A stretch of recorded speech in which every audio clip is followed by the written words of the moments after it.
எல்லோருக்கும் வணக்கம். இன்னைக்கு நம்மளுடைய ஷேர் மார்க்கெட் எடுத்து பார்த்தீங்கன்னா வெறும் ஒரே ஒரு பாயிண்ட் ஏறி ஃப்ளாட்டாக க்ளோஸ் ஆயிருக்கா. நேற்றும் பார்த்தீங்கன்னா வெறும் 50 பாயிண்ட் தான் பாசிட்டிவ். என்ன காரணம்? இதுக்கெல்லாம் முற்றுப்புள்ளி வைக்கிறதுக்கு யார் வருவாங்க அப்படின்னு பார்த்தீங்கன்னா, அமெரிக்க ஷேர் மார்க்கெட்டில் வியாழன் வெள்ளி 2 நாள் நியூஸ் வருது. அது நம்மளுக்கு வெள்ளிக்கிழமை தான் மோஸ்ட்லி மிகப்பெரிய இம்பேக்ட் அப்படின்றது இருக்கும். இருந்தாலும் நம்மளுக்கு தான் அடங்க மாட்டாங்களே. அதனால் இப்போ இந்த செப்டம்பர் மாதத்தில் 2 நாள் முடிஞ்சிருச்சு. 2 நாள் பெருசாக மூவ்மெண்ட் இல்லை. அதனால் அவன் வியாழக்கிழமை வர்ற டேட்டா நம்மளுக்கு வெள்ளிக்கிழமை தான் இம்பேக்ட் ஆகணும் நியாயத்தின்படி. ஆனாலும் நம்மளால மேபி நாளையிலிருந்தே ஆட ஆரம்பிச்சிருவாங்க. ஏன்னா 2 நாள் ரொம்ப ஃப்ளாட்டாக க்ளோஸ் பண்ணியிருக்காங்க அப்படின்றதான் ஷேர் மார்க்கெட்டில் இருக்கக்கூடிய பெரும்பாலான ஆட்களினுடைய எண்ணம். இந்த சமயத்தில் வந்து ஒரு சுவாரஸ்யமான விஷயம் என்னென்னா, சுல்தான் ஆஃப் ப்ரூனை அப்படின்றவர் இருக்கார். அவர் தான் அந்த நாட்டினுடைய சுல்தான். அவர்கிட்ட 7000 கார் இருக்கிறதா ஒரு நியூஸ் வருது. ஸோ இந்தியாவிலேருந்து ஃபஸ்ட்டு ஒரு பிரைம் மினிஸ்டர் போய் அந்த சுல்தானை மீட் பண்ணுறாங்க அப்படின்றதான் இதில் சுவாரஸ்யமான இன்ஃபர்மேஷன். இதனால் ஷேர் மார்க்கெட்டுக்கு ஏதாவது அட்வான்டேஜ் கிடைக்குதா அப்படின்றது நாளைக்கு பொறுத்திருந்து பார்த்தா தான் தெரியும். இல்லை ஏதாவது ஒரு முக்கியமான பர்டிகுலர் ஷேர்ஸுக்கு திடீர்னு ஒரு 10 HALலேருந்து ஒரு 10 ஃப்ளைட்டை ஆர்டர் பண்ணுறாங்க அப்படி இப்படின்னு ஏதாவது டிஃபென்ஸ் ஸ்டாக்ஸில் ஏதாவது நியூஸ் வருது அப்படின்றது எல்லாமே பொறுத்திருந்து தான் பார்க்கணும். இந்த சமயத்தில் BL அப்படின்ற ஒரு ஷேர் சமீபத்தில் பெருசாக மூவ்மெண்ட் அப்படின்றது கொடுக்கவே இல்லை. ஆனால் இவன் எப்போ மூவ்மெண்ட் கொடுக்க ஆரம்பித்தான்னா, 21 days மூவிங் ஆவரேஜ் தாண்டி 2023 100 ரூபாய்க்கு மேலே ஒரு மூவ்மெண்ட் கொடுத்தவன் அதுக்கப்புறம் இப்போ வரைக்கும் பெருசாக இறங்கலை. இன்னுமே மொமெண்டமில் தான் இருக்கான். அப்பேற்பட்ட மொமெண்டமில் இருக்கக்கூடிய பங்கு மறுபடியும் அவனுடைய பழைய ஹையை போய் தொடுவானா, 340 போய் தொட்டு ஒரு 15% சம்பாரிச்சு கொடுப்பானா அப்படின்ற எதிர்பார்ப்பு வந்திருக்கு. ஸோ 3 மாதம் அவன் சும்மா இருந்திருக்கான். அடுத்த மாதமாவது ஒரு 15% ஏறுமா அப்படின்றத இப்போதைக்கு ஷேர் மார்க்கெட்டில் ஒரு எதிர்பார்ப்பு. இன்னொரு மிக முக்கியமான இன்ஃபர்மேஷன் வருது பாருங்க. சமீபத்தில் செபி டேட்டா அனலிட்டிக்ஸ் பண்ணி ரொம்ப அருமையான தகவல்கள் கொடுத்துட்டு இருக்காங்க.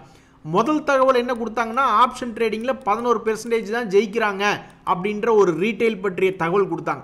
அதுக்கப்புறம் மறுபடியும் ரீட்டைல் ஒரு 30% தான் ஈக்விட்டி இன்ட்ராடேயில் ஜெயிக்கிறாங்க, மீதி 70% தோற்று போயிடுறாங்க அப்படின்ற ஒரு இன்ஃபர்மேஷன் கொடுத்துருந்தாங்க இன்ட்ராடேயில். அப்போ இதுலேருந்து நம்ம என்ன தெரிஞ்சுக்கலாம் அப்படின்னா, இது ஒரு வின்னிங் ஃபார்முலா இல்லை அப்படின்றத தெரிஞ்சுக்கலாம். ஆனால் இன்னொரு வின்னிங் ஃபார்முலா அப்படின்றத கண்டுபிடிச்சிருக்காங்க. என்ன அப்படின்னு பார்த்தோம்னா, ரீட்டைலர்கள் வந்து IPOக்கு அப்ளை பண்ணுறாங்க. அப்படி IPO கிடைக்கக்கூடிய ரீட்டைலர்ஸ் என்ன பண்ணுறாங்க அப்படின்னா, முதல் வாரத்திலேயே 54%க்கு மேலே லாபத்தை புக் பண்ணிட்டு ஓடி வந்துடுறாங்க. ஸோ இப்போதைக்கு கிடைத்தால் லாட்ரி அப்படின்ற கான்செப்டில் தான் IPOக்களுக்கெல்லாம் அப்ளை பண்ணுறாங்க. இதில் முக்கியமாக ஒரு விஷயம் என்ன தெரிஞ்சுக்கணுன்னா, IPO அப்படின்றது எதுக்கு வந்தது அப்படின்னா, அதே மாதிரி IPOவில் மட்டும்தான் ஒரு ஷேரினுடைய விலையை மிக சீப்பாக வாங்க முடியும். ஒரு உதாரணத்துக்கு டாடா டெக்னாலஜிஸ் IPO அப்படின்றது 1400 போயிட்டு 1000 ரூபா வந்தாலும் அவனை நீங்கள் எப்போ சீப்பாக 550 ரூபாய்க்கு பக்கம் வாங்க முடிஞ்சுது அப்படின்னா இந்த IPOக்கு அப்ளை பண்ணி கிடைச்சதுனா தான். ஸோ IPO வந்ததனுடைய கான்செப்ட் வந்து இருக்கிறதுலே சீப்பான ப்ரைஸில் போய் ஃபஸ்ட்டே வாங்கி வச்சுக்கணும் அப்படின்ற IPO கான்செப்டில் வந்துச்சு. பட் இப்போல்லாம் கிடைத்தால் லாட்ரி அப்படின்ற கான்செப்டில் போய்கிட்டு இருக்கு. அடாடா, இங்கே பார்த்தீங்களா நண்பர்களே, நம்மளுக்கு தலைவலி வர்றப்பெல்லாம் வீட்டம்மா தலை அமுத்தி விட்டு தலைவலியை நீக்கிற மாதிரி நம்மளுடைய மார்க்கெட்டில் இப்போ தான் நம்மளுக்கு கொஞ்சம் டவுன் ஆகுமோ எக்கனாமி அப்படின்ற மாதிரி யோசிச்சுக்கிட்டு இருந்தாங்க. ஏன்னா ப்ரொடக்ஷன் டேட்டா அப்படின்றது நேற்று வந்து கொஞ்சம் சுமாராக இருந்தது. ஆனால் அடுத்த நாளே இன்றைக்கி என்ன ஒரு நியூஸ் வருதுன்னா, குட் நியூஸ் வருது. வேர்ல்டு பேங்க் வந்து நம்ம இந்தியாவினுடைய GDP இந்த 2025 ஃபினான்ஷியல் இயரில் 7% உயர்ந்து தான் இருக்குது அப்படின்ற மாதிரி ஒரு கருத்து எடுக்கிறாங்க. இதனால் நம்மளுக்கு என்ன அப்படின்னா, நம்ம எங்காவது இருந்து லோன் வாங்கும் பொழுதோ அல்லது நம்மளோட எக்கனாமி ஏதாவது சரிவடைஞ்சிருமோ அப்படின்ற மாதிரியோ நம்ம பயந்துக்கிட்டு இருந்தோம்னா இந்த ஒரு விஷயம் நம்மளுக்கு பூஸ்ட் கொடுக்குற மாதிரி இருக்குது.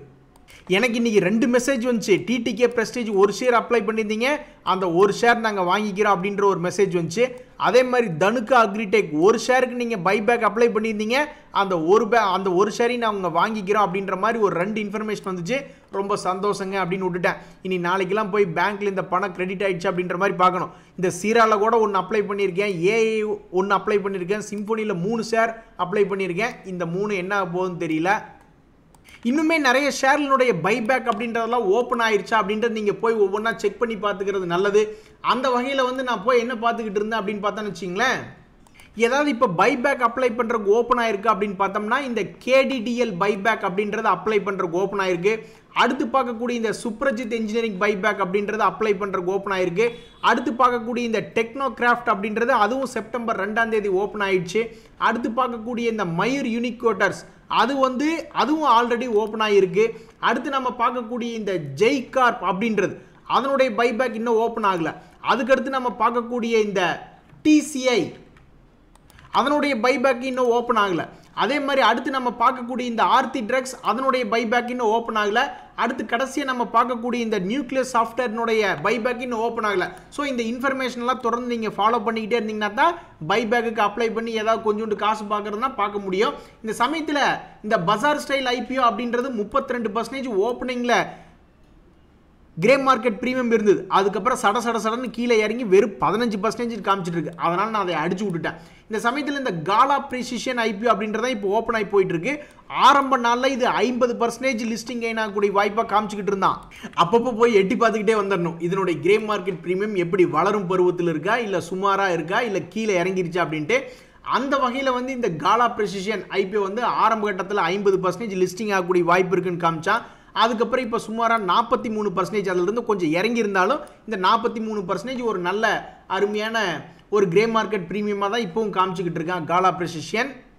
நண்பர்களே, இந்த ஷேர் மார்க்கெட்லேயும் நிறைய பேர் என்ன பண்ணுறாங்கன்னா கீழே இறங்கி கிடக்கக்கூடிய பங்குகளாக பார்த்து எடுக்கிறாங்க. அப்போ அதெல்லாம் நம்பிக்கையாக மேல் நோக்கி ஏறும் ஒரு 6 மாதத்துக்குள்ளே அல்லது 1 வருஷத்துக்குள்ளே மேல் நோக்கி ஏறி வந்துடும் நினச்சி தான் வாங்குறாங்க. ஆனால் 1 மாதத்துலேயே பொறுமை இழந்து வித்துவிட்டு ஓடி போயிடுறாங்க. ஸோ என்னை பொறுத்த வரைக்கும் அவங்க ஒரு இன்வெஸ்ட்மெண்ட் அப்ஜெக்டிவில் எடுத்துட்டாங்கன்னா பொறுமையாக நம்பிக்கையாக உட்காந்துருக்கிறது ஒன்று தான் ஒரே வழி. அப்புறம் கடைசியில் 6 மாதம் கழித்து ரிசல்ட் பார்க்குறப்ப கீழே போயிருந்தால் பரவாயில்ல, மனசு நிம்மதியாக இருக்கும். ஆனால் பெரும்பாலான சமயங்களில் மேலே போயிட்டு ஏண்டா விற்றோம் அப்படின்ற மாதிரி இருக்கும். நேற்று ஒரு நியூஸ் ஒன்று பார்த்துக்கிட்டு இருந்தேன், இந்த செஞ்சுரி டெக்ஸ்டைல்ஸ் அண்ட் இண்டஸ்ட்ரீஸ்னு.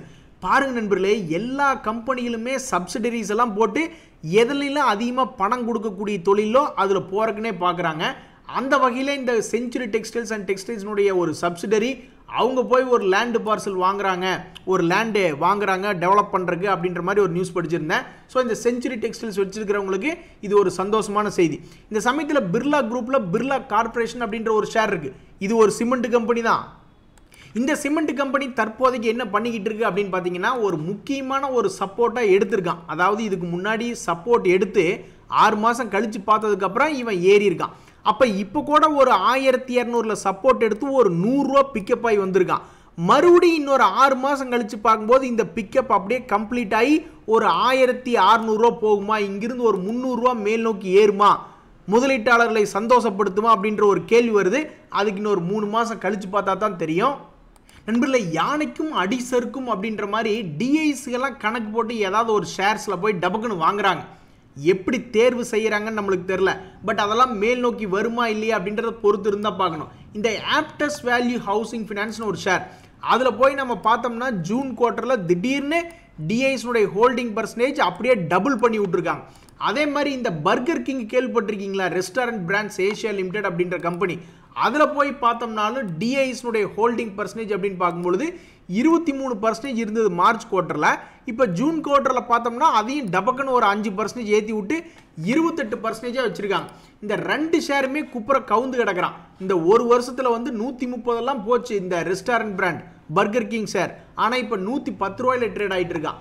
இந்த ஆப்டஸ் வேல்யூமே இந்த வருஷத்தில் ஒரு கட்டத்தில் 400 ரூபா வரைக்கும் போன பங்கு தான் இப்போ 320 ரூபாயில் படுத்து கிடக்கிறான். ஸோ எப்படி ஒரு கணக்கு போட்டு இந்த 2 ஷேரில், இது மட்டும் இல்லை எத்தனையோ ஷேர்ஸில் அவங்களுடைய ஹோல்டிங் பர்சன்டேஜ் இன்க்ரீஸ் பண்ணியிருக்காங்க.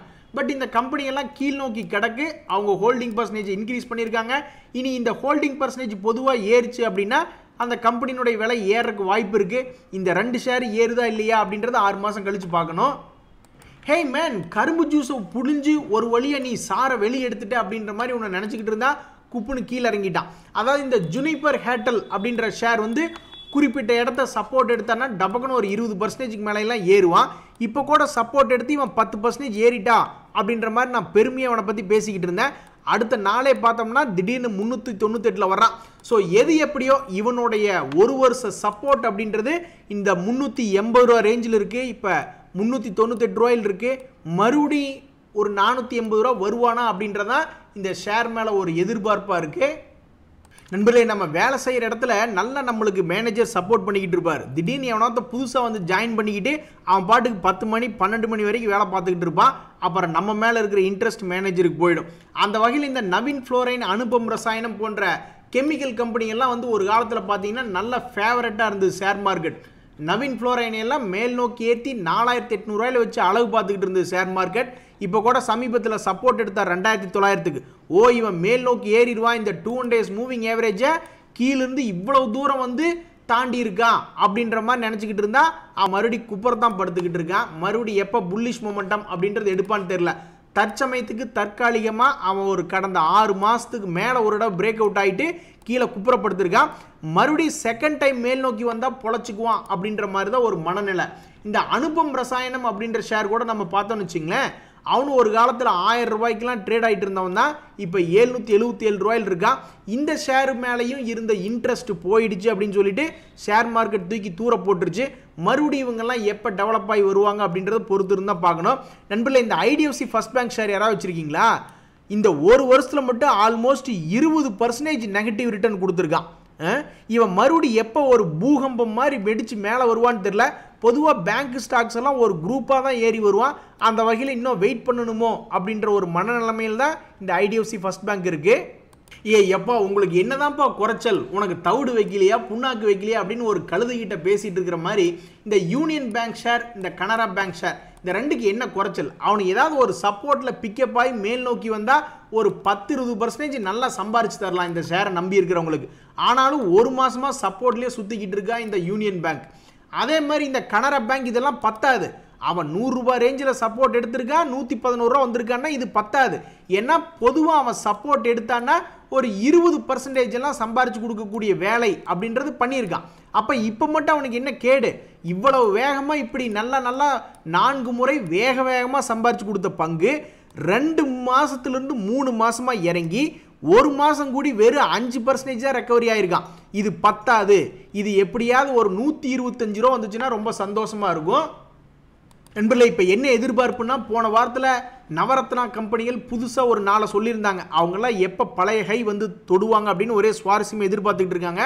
அதில் முதல்ல இந்த 4 நவரத்னா கம்பெனியில் NHPC முதல்ல வந்து அவனுடைய பழைய ஹையை தொடுவானா அப்படின்ற எதிர்பார்ப்பு வந்திருக்கு.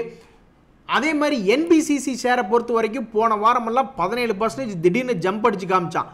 எதுக்கு? அந்த போனஸ் கொடுக்குறாங்க அப்படின்ற ஒரு நியூஸ் வந்ததுக்கு. ஆனால் இந்த வாரம் ரொம்ப அமைதியாக இருக்கான், பெருசாக மூவ்மெண்ட் இல்லை. கடல்லையே இல்லையா கரடிகள் அப்படின்ற மாதிரி ஷேர் மார்க்கெட்டில் ஏதாவது ஒரு பேட் நியூஸை தேடி பார்த்துக்கிட்டே இருக்காங்க. எதுக்குன்னா இந்த கரடிகளை கையோட கூட்டிகிட்டு வந்து ஷேர் மார்க்கெட்டில் நிஃப்டி ஒரு 2000-3000 பாயிண்ட் இறக்கி விடலாம் அப்படின்றதுக்காக போய் தேடிக்கிட்டு இருக்காங்க. எப்படி தேடுறாங்க? எவ்வளவு தூரம் தேடினாலும் என்னை பொறுத்த வரைக்கும் அது கிடைக்காது அப்படின்ற மாதிரி தான் தோணுது. ஏன்னா நியூஸ் வரணும். ஒன்றா நம்ம நாட்டினுடைய ஜிடிபி இறங்கிருச்சுன்ற நியூஸ் வரணும். அப்படி தான் நேற்று வந்து கொஞ்சம் ப்ரொடக்ஷன் டேட்டா கம்மியாக வந்தது. இருந்தாலும் திடீர்னு அடுத்த நாளே வேர்ல்டு பேங்க்கே என்ன சொல்லுது, 7% இந்தியாவுடைய ஜிடிபி க்ரோத் இருக்கலாம்னு நியூஸ் வருது. அப்போ இந்த ஜிடிபி டவுன் நியூஸும் ஒன்றும் பெருசாக நம்ம இதில் இம்பேக்ட் ஆக போகிறதில்ல. ஜிஎஸ்டி இப்போ கலெக்ஷன் அப்படின்றது குறையவே இல்லை. சமீபத்தில் பெருசாக குறைஞ்சிருச்சு அப்படின்ற மாதிரி நியூஸ் வரல. கார்ப்பரேட் ஏர்னிங்ஸ் குறைஞ்சாலும் வேறு ஏதாவது கம்பெனி கார்ப்பரேட் ஏர்னிங்ஸ் நல்லா வந்துச்சுன்னா இதை விற்றுவிட்டு போய் அடுத்த கம்பெனி வாங்கிடுறாங்க. அதனால் கார்ப்பரேட் ஏர்னிங்ஸும் இப்போ நம்ம ஷேர் மார்க்கெட்டுக்குள்ளே ஒரு பெரிய தாக்கம் அப்படின்றது கொண்டு வர மாட்டேங்குது. ஏன்னா இன்ஃபோசிஸ், விப்ரோ போன்ற கம்பெனிகள் கீழே இறங்குது. அவங்க பெருசாக ஏர்னிங்ஸ் கைடன்ஸ் கொடுக்கல அப்படின்னாலும் இன்ஃபோசிஸ் 10% இறங்குது. ஆனால் மார்க்கெட்டை வந்து ஒரு 500 பாயிண்ட் 1000 பாயிண்ட் இறக்கியும் விட்றான். ஆனால் அடுத்த நாளே ரீபவுண்ட் ஆயிடுறானுங்க. அதே மாதிரி இன்ட்ரெஸ்ட் ரேட் வந்து ரொம்ப அதிகமாக இருக்கணும். அப்போ தான் பொருளாதாரத்தில் யாரும் கடன் வாங்கி தொழிலே பண்ண முடியாது. ஆனால் இப்போ பார்த்தோம்னா இன்ட்ரெஸ்ட் ரேட்டு இனிமேல் அடுத்த வருஷத்துலேருந்து குறைஞ்சிரும் அப்படின்ற மாதிரி சொல்கிறாங்க. அதே மாதிரி இப்போதைக்கு இருக்கக்கூடிய ஒரே பிரச்சனை என்னென்னா, மெட்டல் சம்மந்தப்பட்ட கம்பெனியெல்லாம் அவங்களுடைய ப்ராடக்ட் ப்ரைஸஸை குறைக்கிறாங்க. ஏன்னா ரா மெட்டீரியல் காஸ்ட் கொஞ்சம் குறைஞ்சிருச்சு, அந்த பெனிஃபிட்டை எண்டு ப்ராடக்ட்டில் மாற்றி விடலாம் அப்படின்ற மாதிரி குறைச்சிக்கிட்டு இருக்காங்க. இந்த மாதிரி ப்ராடக்ட் ப்ரைஸ் குறைஞ்சதுன்னா வேணால் நம்ம ஷேர் மார்க்கெட்டில் ஏதாவது கொஞ்சம் பிரச்சனை வரலாம். ஏன்னா கார்ப்பரேட் ஏர்னிங்ஸ் மேபி குறையறதுக்கு வாய்ப்பு அப்படின்றது இருக்குது. நம்ம ஷேர் மார்க்கெட் என்ன தான் இறங்குற மாதிரி இருந்தாலும் இந்த ரிலையன்ஸில் போனஸ் கொடுக்குற நியூஸ் இருக்குது. அதை வச்சு அவன் ஒரு 10-20% ஏறினா நம்ம மார்க்கெட்டை தூக்கி விடுறதுக்கு வாய்ப்பு இருக்குது. அதே மாதிரி இந்த HDFC ICICI எல்லாம் பெருசாக மூவ் ஆகலை. ஸோ இந்த 3 கம்பெனிலும் மனசு வச்சாங்கன்னா நம்மளுடைய நிஃப்டி இன்னொரு 1500 பாயிண்ட் இந்த செப்டம்பரில் ஏற்றி விடலாம். நடக்குதா இல்லையா அப்படின்றத பொறுத்து இருந்தால் பார்க்கணும். நண்பர்களே, சமீபத்தில் இந்த 6 மாத ஹையை தாண்டக்கூடிய பங்குகள் நல்லா மேல் நோக்கி வர்றான். 6 மாத ஹையும் தாண்டணும், 21 days மூவிங் ஆவரேஜையும் தாண்டணும். ஸோ கடவுளுக்கு தான் தெரியும் இந்த மாதிரி 6 மாத ஹையை தாண்டி இப்போ புது ட்ரெண்ட் அப்படின்றது உருவாகுது. 6 மாத ஹையை தாண்டுற ஸ்டாக்குகள் சிலதெல்லாம் பறக்குது. அது தொடர்ந்து அந்த மாதிரி நடக்குமா அப்படின்றத பொறுத்து இருந்தால் பார்க்கணும். இந்த ரேமண்ட் ஷேர் ஒரு நண்பர் ஹெவியாக வாங்கி வச்சிருக்கேன், அதை பற்றி எந்த நியூஸ் வந்தாலும் சொல்லுங்க அப்படின்னாரு. ரேமண்டில் இருக்கக்கூடிய 2 business, apparel business, real estate பிஸ்னஸை பிரித்து விடுறதா ஒரு பேச்சு போயிட்டு இருக்கு. அது 2025க்குள்ளே முடிஞ்சிடும். இன்றைய தகவல் அனைத்து உங்களுக்கு உதவியாக இருந்ததுன்னா எனக்கு சந்தோஷம் தான். ரொம்ப நன்றி, வணக்கம்.